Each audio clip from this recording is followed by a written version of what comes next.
today's ASMR one card pull, I have pulled a card from the Endless Oracle. So let's see what we have today.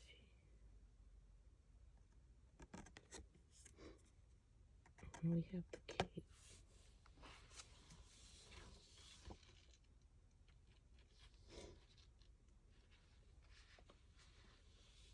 Depth under the surface, introspection, inner workings, unconsciousness, shadow work. Dark and deep, the cave might be an intimidating sight at first glance. It speaks to the unknown things lying in the darkness below the visible surface. This can be a call to dive deeply into yourself and consider things that may be lurking in your unconscious mind. Take time for deep introspection when you see the cave. This is a sign that there's more to matters at hand than meets the eye. In larger readings, you may notice figures who appear to be moving into or out of the cave. Is the cave a roadblock in their journey, or is it the destination? You may notice the scale of the cave appear to change from one reading to the next, based on nearby cards. Note whether the cave seems huge and potentially deeper, or if it appears smaller and likely to be more shallow.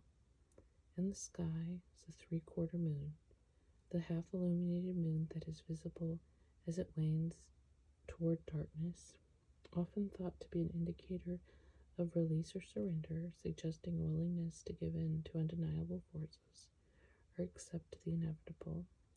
It also suggests moments of forgiveness or of the letting go of those things which impact your life in negative ways. Creative notes. I had not originally planned to include this card in the Endless Oracle. The cave seemed like an obvious setting in a deck like this, which includes mountains and forests and other natural features. However, the associations I would ascribe to a cave, things like introspection and inner workings, seem to already be covered by cards like the cat or mirror pool. However, I think there is something unique about the cave, and that it urges us to consider the depth of those things, which are happening underneath all that is visible to us. I wanted the cave look like it went downward into the earth, rather than backward into a mountain or hill. I imagined what it might be like to cast a rope into the mouth of a cave and rappel into the world that exists below all that we see in the Endless Oracle. It seemed all at once like it could be both frightening and exciting to arrive at this card in a reading, only truly knowing that it has indicated that there was something deeper than what we see with our eyes. It was also important to me, as it is in several other cards, that the exact scale of the cave be unclear without other cards to provide us with context. I think it is interesting to see this card paired with something like the butterfly, which appears very small, as opposed to a card like the giants. I like that idea of the cave being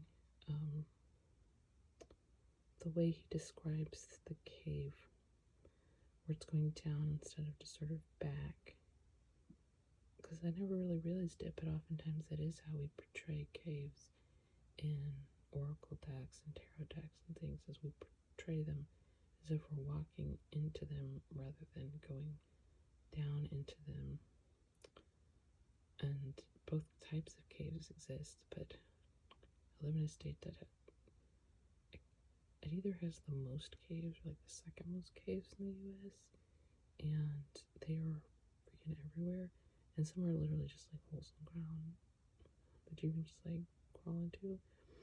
I mean, you probably shouldn't because they're small, and you might never get back out again. So that's, I guess, something to think about in terms of like metaphorically, that sometimes you can go into a cave and never come out again. But I think the image of the cave, I think a cave card, really, like, there's a lot here. Like, I think this card alone in this deck could probably warrant its own video, just because it's just in sort of reading his description, thinking like, wow, there really are a lot of layers when you think of the cave image, especially the way he has designed it and described it because, you know, he's saying, thinking about, what did he say about the depth?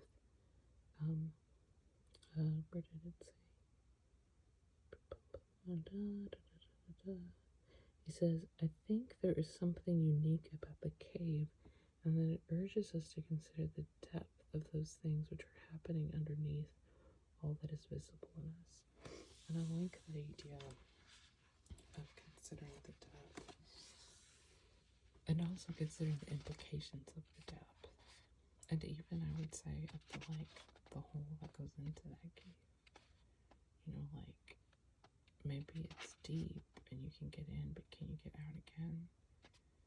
And it's introspection, I think, overall is good, but we can also get lost in our minds. So, you know, like knowing when to turn around in the cave, I think can be important. And or whether we need, you know, a guide to go with us into certain caves in the mind. So anyway, yeah, I think,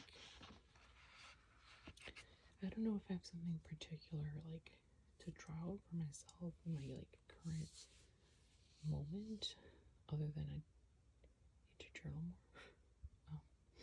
I haven't necessarily had like a ton of energy for it, but I'm trying to do it even if I don't have energy.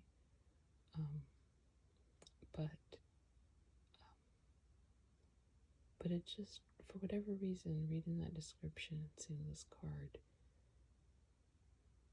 really just makes me want to think more about this card. And like I said, I could probably do a whole ramble video just about the cave card from the Endless Oracle.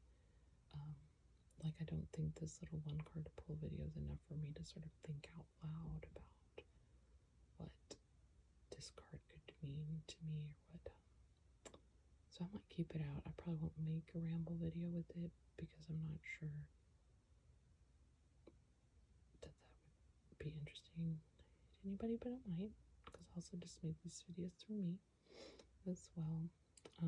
But I may also just set it aside to like journal about.